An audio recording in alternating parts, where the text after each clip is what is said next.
Hi mga tao, marites ka ba? Wow. So ngayon, sa kaalaman ng lahat, pumunta pala kami nung birthday ni Pingping, yung klase namin nung college.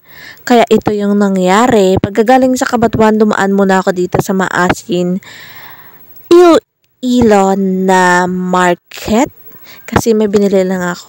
Oy, hindi yung tao binili ko May binili lang ako na mga konti para dun sa mga nakalimutan niya bang bilhin para sa lulutuin niya. So, ayan. Medyo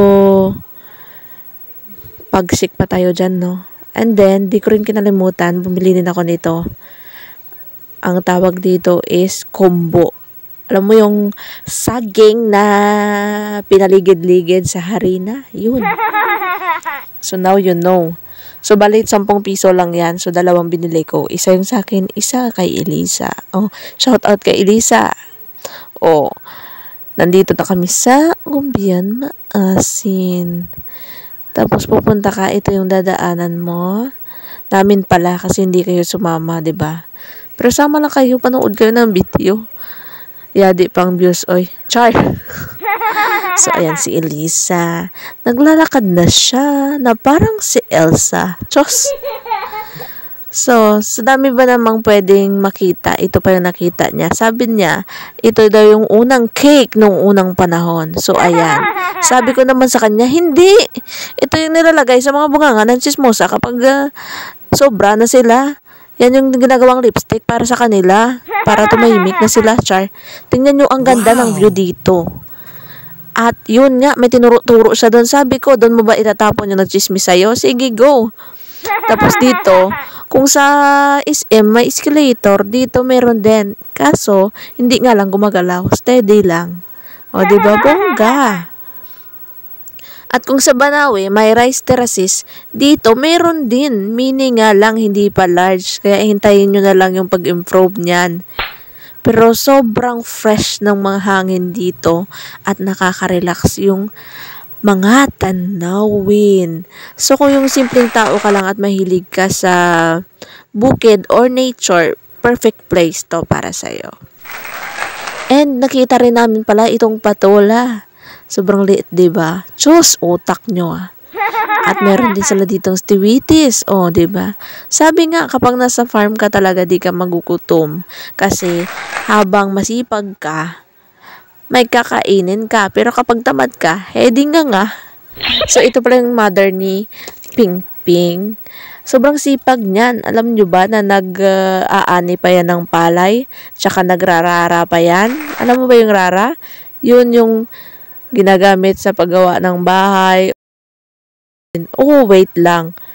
Nakita ako dito. Ayun, nakikilala nyo ba kung sino yon? Pero by the way, ito pala yung bahay ni Pingping. Sobrang simple lang siya pero attractive at saka pwede na rin para sa akin. Kasi, 'di ba?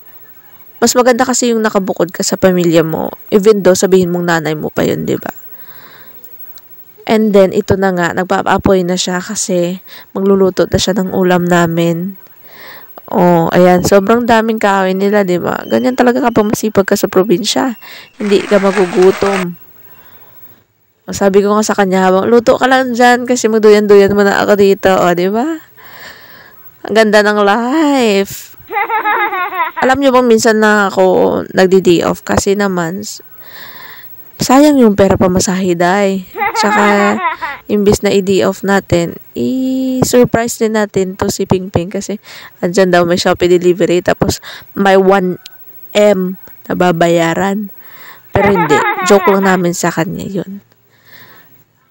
Meron kaming gift sa kanya pero medyo mura nga lang. Ang importante naman doon galing sa puso, diba? O, diba? So, maya-maya, nag-prepare na rin kami. O, ayan, naka-prepare na si Lisa. Magluluto na daw siya. Diyos! Shout out sa iyo, Elisa. Alam nyo ba na hindi sana siya pupunta dito? Kaso napilitan lang siya. Diba, Elisa? So, ayan na nga. Nagchika-chika na kami about sa life at mga opinions at mga suggestions, recommendation. Syempre, kapag nag-adult ka na, pag-uusapan nyo na yung ano sa future nyo, anong nakakaganda sa buhay nyo. Hindi yung buhay ng ibang tao, gaya ng marites na kilala mo. By the way, kain muna tayo. Yung ulam pala namin dyan is puchero. Nagluto si Pingping ng puchero. So, masarap din siya magluto. Iba talaga ka pala kapag may family ka na. Ang dami mong matututunan. O ako na lang walang family. Baka naman. Char! So, kaya pala pinupunta ako dito kasi magluluto ako. Ay, nako. Pinaiyak pa ako ng mga ano nila kasi kawayan ba naman yung ginamit namin, day. Pero mas mabilis kasi siga kapag kawayan yung gagamitin mo. And yan na nga, spaghetti muna yung inuna naming lutuin ni Lisa. Elisa, baka naman. Sabi ko sa kanya, ikaw na maghalo-halo dyan. Haluin mo naman pagmamahal para masarap yung ating niluluto. Yun kasi yung main ingredients sa pagluluto, 'di ba? Kung masaya ka sa pagluluto, big sabihin nun, maipapasa mo yung saya sa kumakain nito. O, 'di ba? Ang daming hugot. O, tsaka nga pala nagluto kami nitong biko, o. Magdusa kayo. Char. Meron din pala ditong bihon. Simple lang siya. Pero, rock. Char. So, ipapakita ko sa inyo yung kanilang mini Banawi rice terraces. Sobrang ganda dito sa probinsya. Alam nyo ba yun? Yung malayo ka sa polusyon. Yung parang wala ka lang problema. Tapos, magmuni-muni ka sa ganitong view. Diba?